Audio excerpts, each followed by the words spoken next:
Okay बच्चों, अब मैं आपको बताने जा रहा हूं कि हम साइमल्टेनियस इक्वेशन को मैट्रिक्स मेथड से कैसे सॉल्व करते हैं। तो देखो बच्चों, मान लो हमारे पास ये इक्वेशंस हमें दिए गए हैं, a1x plus b1y plus c1z is equal to d1, a2x plus b2y plus c2z is equal to d2 और a3x plus b3y plus c3z equal to d3। ये मान लीजिए बच्चों हमें ये इक्वेशंस दिए गए हैं और हम इन इक्वेशंस को मैट्रिक्स के मेथड से सॉल्व करना चाह रहे हैं। ओके, ये हमारे इक्वेशन है और हम इन इक्वेशंस को मैट्रिक्स के मेथड से सॉल्व करना चाह रहे हैं। ठीक है, अब देखो बच्चों, हमारे ये इक्वेशंस हैं, हम मैट्रिक के मेथड से सॉल्व करना चाह रहे हैं। तो सबसे पहला काम तो हम ये देखेंगे कि इन इक्वेशंस को मैट्रिक्स के फॉर्म में कैसे लिखते हैं। मतलब ये सिस्टम ऑफ इक्वेशन एक सिस्टम ऑफ मैट्रिक के फॉर्म में लिखा जाएगा। मतलब हम इन इक्वेशंस को मैट्रिक्स के फॉर्म में इस प्रकार से बच्चों लिखते हैं। इन इक्वेशंस का मैट्रिक्स रिप्रेजेंटेशन, मैट्रिक्स रिप्रेजेंटेशन हम बच्चों कैसे इनको मैट्रिक्स के फॉर्म में लिखते हैं। तो इसका तरीका ये होगा बेटा कि सबसे पहले आप एक मैट्रिक बनाइए जिसमें एक्स वाई जेड के जो कोफिशिएंट है उनको लिखिए। जैसे यहाँ पे एक्स का कोफिशिएंट a1 है, वाई का कोफिशिएंट b1 है, जेड का कोफिशिएंट c1 है। मतलब एक्स वाई जेड के कोफिशिएंट्स को आपको लिखना है। यहाँ पर a2 है एक्स का कोफिशिएंट, ये आपका b2 है, ये आपका c2 है, ये आपका a3 है, this is your b3 and this is c3। मतलब हमने एक मैट्रिक बनाई, ये कोफिशिएंट से मिलकर बनी हुई मैट्रिक है, जो एक्स वाई जेड के कोफिशिएंट्स हैं उनसे मिलकर के बच्चों ये मैट्रिक बनाई। और इसके साथ मल्टीप्लिकेशन में एक कॉलम मैट्रिक बनाइए। इस कॉलम मैट्रिक में आप एक्स वाई जेड लिखिए।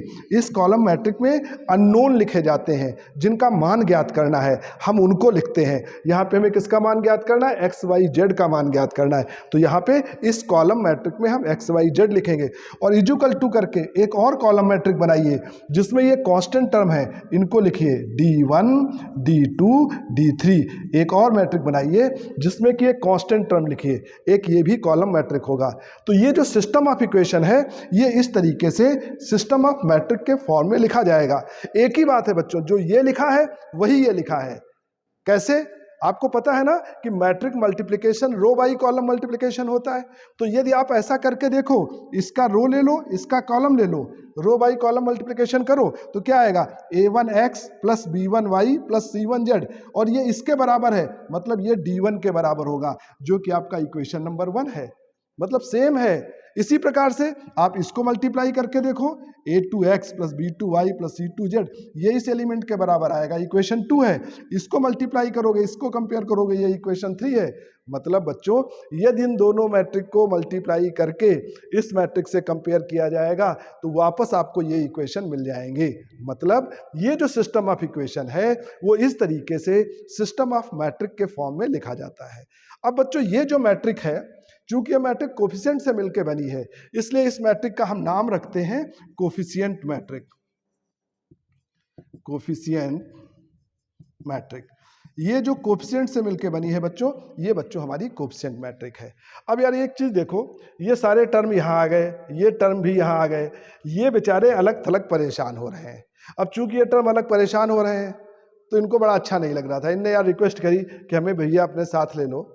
तो इनने जब बहुत रिक्वेस्ट करी, ये रोने गाने लगे, तो इन एलिमेंट को भी इस मैट्रिक के साथ में लेकर के एक नई मैट्रिक बच्चों इस तरीके से बनाई गई, जिसमें ये तो सब थे ही थे, इनके स्पेशल रिक्वेस्ट पे इनको भी सम्मिलित कर लिया गया और एक मैट्रिक बनाई गई a1 b1 c1। ये तो पुरानी मैट्रिक थी, a2 b2 c2 और a3 b3 c3।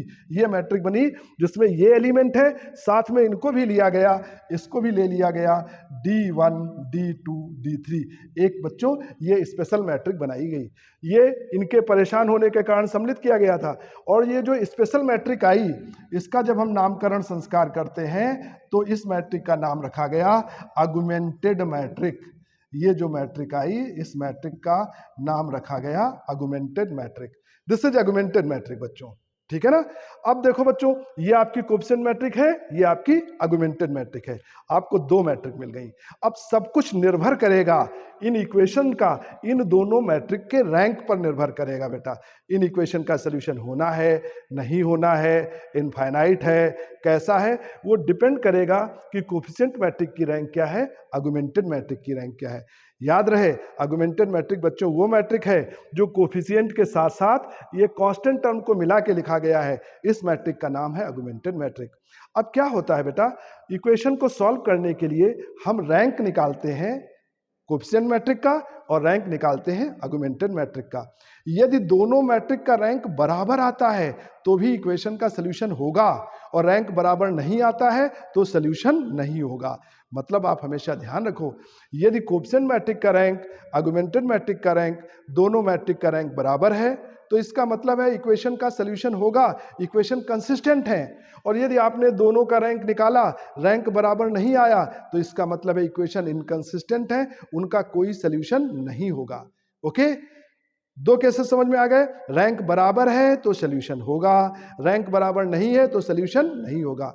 अब बच्चों एक बात और है कि दोनों का रैंक बराबर है और रैंक बराबर होने के साथ अननोन के भी बराबर है। जैसे 3 अननोन है और दोनों का रैंक भी 3-3 आ जाए, यानी सब कुछ बहुत बढ़िया हो जाए, रैंक भी बराबर है, अननोन के भी बराबर है, सब बहुत बढ़िया है, सोने पे सुहागा वाला मुहावरा हमारा चरितार्थ हो रहा है, सभी कुछ अच्छा अच्छा है, तो फिर सोल्यूशन होगा और बहुत अच्छा सोल्यूशन होगा। बहुत अच्छे सोल्यूशन को हम क्या कहते हैं, यूनिक सोल्यूशन होगा। यानी यूनिक सोल्यूशन के लिए दोनों का रैंक का बराबर होना आवश्यक है और साथ साथ जो नंबर ऑफ अननोन है उसके बराबर रैंक होना चाहिए, तो यूनिक सोल्यूशन होगा। जैसा कि मैंने पहले समझाया था, सोल्यूशन में इतनी ही संभावनाएं हो सकती हैं। ओके, तो इस चीज को अब हम लिख लेते हैं, ये 3 इंपॉर्टेंट पॉइंट हम लिख लेते हैं कि कब यूनिक सोल्यूशन होगा, कब इनफाइनाइट सोल्यूशन होगा और कब सोल्यूशन नहीं होगा। That is depend on the rank of coefficient matrix and rank of augmented matrix. Okay, अब लिख लो बच्चों इसको। हाँ बच्चों, तो नोट कर लो, ये इंपॉर्टेंट पॉइंट है, इनको आप अलग से नोट कर लें बेटा। नंबर 1,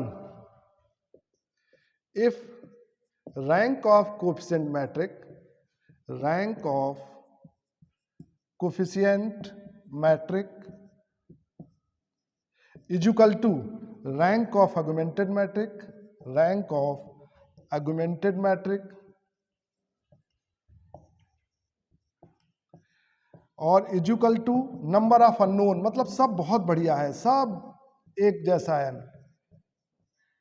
ओके, तीनों बराबर है बेटा, रैंक ऑफ कोएफिशिएंट मैट्रिक बराबर रैंक ऑफ आर्गुमेंटेड मैट्रिक बराबर नंबर ऑफ अननोन, तीनों चीजें बच्चों बराबर हैं, तीनों बराबर हैं। जैसा मैंने कहा था तीनों बराबर हैं तो सोने पे सुहागा, तो इसका मतलब है इट मींस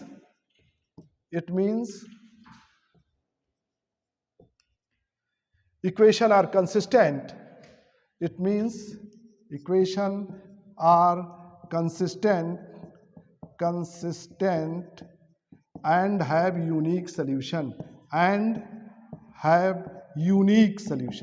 इस केस में बच्चों क्या होगा, यूनिक सोल्यूशन होगा। ओके, दूसरा बच्चों पॉइंट ये है कि रैंक तो बराबर है, if rank of coefficient matrix, rank of coefficient matric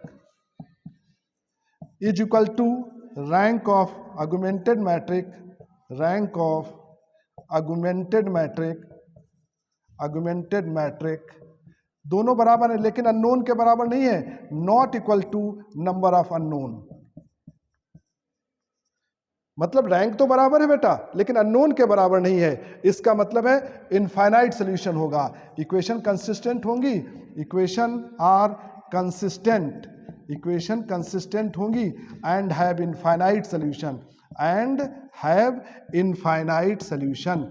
इस केस में बच्चों इनफाइनाइट सॉल्यूशंस होंगे, है ना, रैंक बराबर है अननोन के बराबर नहीं है, इनफाइनाइट सोल्यूशन। और तीसरा केस, यदि रैंक ही बराबर नहीं है, if rank of coefficient matrix, if rank of coefficient matrix is not equal to rank of augmented matrix, rank of augmented matrix, दोनों की रैंक ही बराबर नहीं है बच्चों, कोएफिशिएंट मैट्रिक की रैंक आर्गुमेंटेड मैट्रिक की रैंक के बराबर नहीं है, then equation are inconsistent, then equation are inconsistent, equation are inconsistent and have no solution, and have no solution।